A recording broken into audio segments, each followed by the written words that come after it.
बांग्लादेश में हिंदू अल्पसंख्यकों पर हिंसा और अत्याचार के मामले लगातार बढ़ते जा रहे हैं। अंतर्राष्ट्रीय स्तर पर आलोचना और दबाव के बावजूद लगातार हिंसा के मामले सामने आ रहे हैं। भारत समेत दुनिया भर में यूनुस सरकार के खिलाफ लोग सड़कों पर संग्राम कर रहे हैं।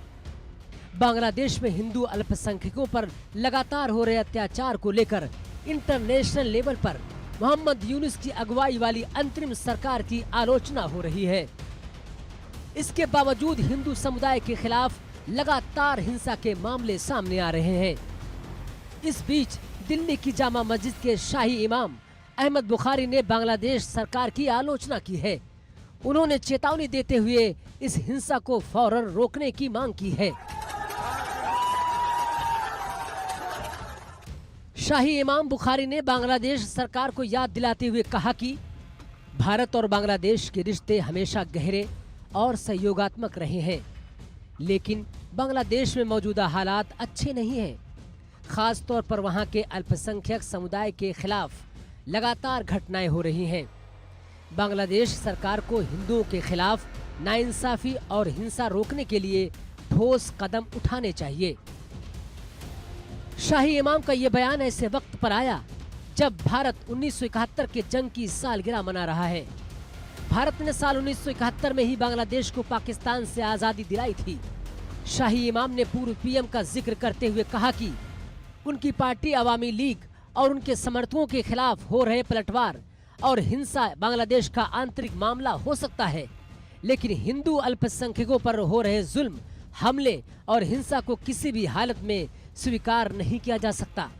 उन्होंने इसे काबिले मजम्मत करार देते हुए सरकार को तत्काल इस पर रोक लगाने की वकालत भी की है।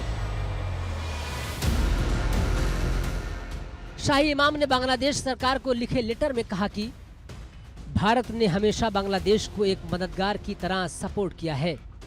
1971 की जंग से लेकर हर कुदरती आफत के वक्त भारत ने बांग्लादेश की मदद की है। भारत ने लाखों बांग्लादेशी रिफ्यूजी को अपने यहाँ पनाह भी दिया है। बांग्लादेश के वजूद में आने से लेकर अब तक दोनों मुल्कों के कौमी क़यादत और समाज के बीच करीबी ताल्लुकात रहे हैं। जामा मस्जिद के इमाम ने कहा कि बांग्लादेश एक मुस्लिम बाहुल्य मुल्क है, लेकिन इस्लामिक कानून और मजहबी रवादारी के उसूल माइनॉरिटी के खिलाफ किसी भी तरह के इंसाफ और भेदभाव की इजाजत नहीं देता।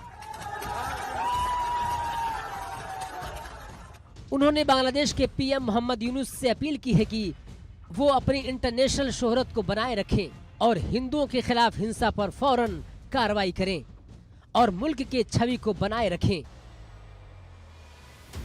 जिस तरह नोबेल पुरस्कार विजेता की सरकार के खिलाफ दुनिया भर में आवाज बुलंद है, अब देखना है कि आखिर कब नींद से बेदार होती है यूनुस सरकार।